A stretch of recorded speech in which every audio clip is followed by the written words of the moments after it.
Hey, what is up guys? We're going to be doing our deck profile for the Salamangreats. Obviously you guys are really excited about this. This is a more competitive version of the deck. I will be making a budget version of the deck as well as a pure variant, but overall this one is a more competitive version of it. So without further ado, let's get started. Now, I know you guys might be thinking there's already so many different Salamangreat deck profiles out there, but you know, there's different perspectives and there's different playstyles, and although they might be similar in build, they do actually operate in a completely different way. So I'm going to start things off right here with 3 copies of Gazelle. Gazelle is obviously the main card that starts you off. It's basically a foolish burial for your Salamangreat cards, but of course it's also the hand trap effect that can special summon itself as well if a Salamangreat is sent to the graveyard.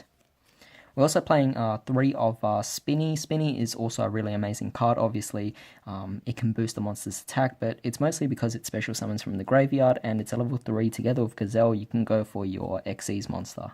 Some people might be playing different ratios of this, but Foxy is definitely a card that is well worth playing. Some people play 2, some people play 3. In this particular case, I'm playing 3. It's also a level 3 monster, so of course definitely works well with Spinny and Gazelle.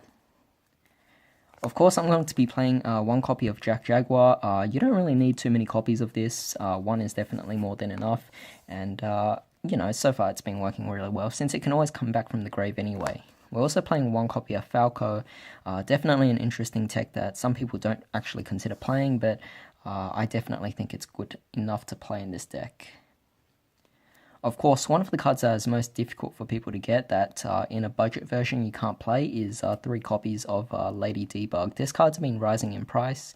Obviously, it came in the Power Code Link Structure deck, which I actually managed to get because I was obviously building Cyverse in general as well. But for those people who didn't actually want to build Cyverse and more competitive players, they actually do have to buy this card as a separate thing, and as a result, it actually is a pretty expensive card. So if you guys are able to find these structure decks, it's definitely well worth buying because Lady Debug's just worth so much money right now. Of course, we are also playing 3 copies of Ash Blossom and Joyous Spring. This card is no longer budget, which is definitely really amazing. Obviously, even if in a budget play, I could easily say that I'm playing Ash Blossom now, so that's really amazing here.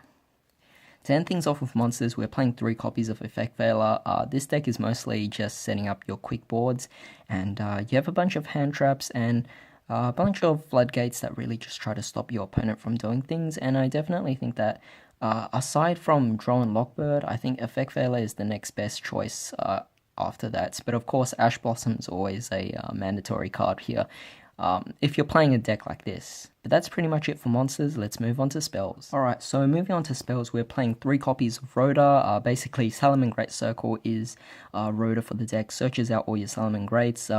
Second effect is also being able to protect them from monster effects, so definitely a really great card here. As a quick play, it's well worth playing 3, having both offensive and defensive capabilities. Playing 1 copy of Sanctuary, 1 copy of Will, and I don't have Fusion of Fire, so I'm playing Super Polymerization instead, but of course I would switch this out for a Fusion of Fire if I actually had it, but unfortunately I don't have it right now, so just going to be sticking to it. But of course I'm playing 1 copy of each of these as well, simply because they're easily searchable, so there's no need to play any more of it. I want to actually stop my opponents from hand trapping me, so I'm playing 2 copies of Caught by the Grave. Probably put in 3, but of course you would have to increase the number of cards in your deck, so it's completely up to you there, but you could definitely play 3 if you wanted, but for now I'm playing 2 copies and it's pretty fine for me. Decks like Altergeist, even Thunder Dragons, and Tricksters, of course, I'm using a lot of cards that are setting now. Field spells are also very prevalent as well, so I'm playing 3 copies of Twin Twisters. Ideally, you could take this out and drop it down to 2, and instead increase your copy of Caught by the Grave instead, so completely up to you there. But of course, I'm also playing a Monster Reborn because it's a combo extender, and Foolish Burial to get yourself started with things. But that's pretty much it for spells. Let's move on to traps. Alright, so moving on to traps, we're playing a lot of Floodgates, so we're playing 2 copies of Salamangreat Roar, basically your Divine Judgment in the deck. Really amazing there. I'm playing 2, some people play 1, but I like playing 2 for now. It works really well. So Salamangreat Rage, basically Icarus attack, playing 1. Some people I've seen play 1 Raw and 2 Rage, but it's completely up to you there. But these two are definitely well worth playing, at least 1 copy of each. We'll also be playing Solemn Strikes. I'm playing 2 copies of these, and I'm also playing a Solemn Warning, and also a 3rd copy of Solemn Judgment as well. So basically we're playing 3 copies of Solemn Judgment and a bunch of other Floodgates as well. To end things off, we're playing 3 copies of Lost Wind. This card's actually really meant to be Infinite Impermanence, but I don't have that card. But right now, Lost Wind still acts just as fine. It's just I can't activate it from the hand. But no big deal there. We're not really playing Altergeist, so you don't really need the Infinite Impermanence. You can work pretty well with Lost Wind. And keep in mind, Lost Wind can also come back from the grave. So overall, it's kind of like you're playing 6 copies of it, while you're only playing 3 cards. So yeah, it's pretty nice. But that's pretty much it for the deck. Let's move on to the extra deck. Alright, so moving on to the extra deck, this is going to be a pretty tight extra deck, but we're playing 2 copies of Heat Leo. I'm playing 1 of each alternate art, so 1 is from Soul Fusion, and the other's from the structure deck. I just thought it was really nice, but we're playing at least 2 of them, because obviously Salamangreats are designed to do revival links, so that's definitely really cool. Playing 2 copies of Sunlight Wolf. Definitely recommend 3 if you actually have 3 copies of these, but for now I only have 2, so going to stick to 2. Luckily, Jack Jaguar can return 1 of them back to the deck anyway, so it's definitely a really great card.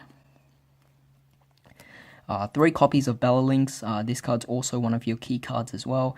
Definitely starts you off. Obviously searches for your Sanctuary, and it's one of the opening starters for your combos. Playing only 2 copies of Mirage Stalio.